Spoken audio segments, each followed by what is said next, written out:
নমস্কাৰ। আজি মাছ ভাজি আছোঁ, ফ্ৰাই কৰি আছোঁ। এয়া আজি আমাৰ ল'ৰাবিলাকক, কাম কৰা ল'ৰা 5টা থাকে। মই ভাত চব্জি বনাই দিওঁ ৰাতিপুৱা, গধূলি, দুপৰীয়া।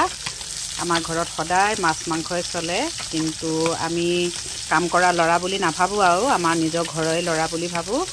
কেলে কি, কাম কৰা ল'ৰাও কাৰোবাৰ ঘৰৰ ল'ৰা হয়, কাৰোবাৰ পুতেক, কাৰোবাৰ ভায়েক হয়। আমি সেইকাৰণে নিজৰ ল'ৰা নিচিনাকৈ ৰাখোঁ।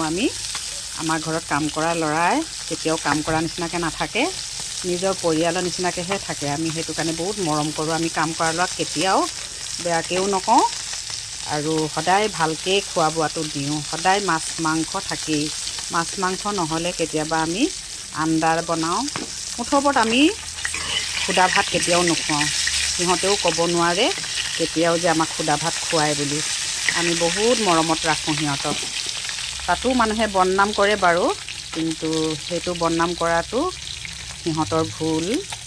আজিলৈকে বদনাম কৰা নাই বাৰু, যদিও পিছত কেতিয়াবা কৰে, মানে সেইটো ক'বলৈ বিচাৰিছোঁ দেই।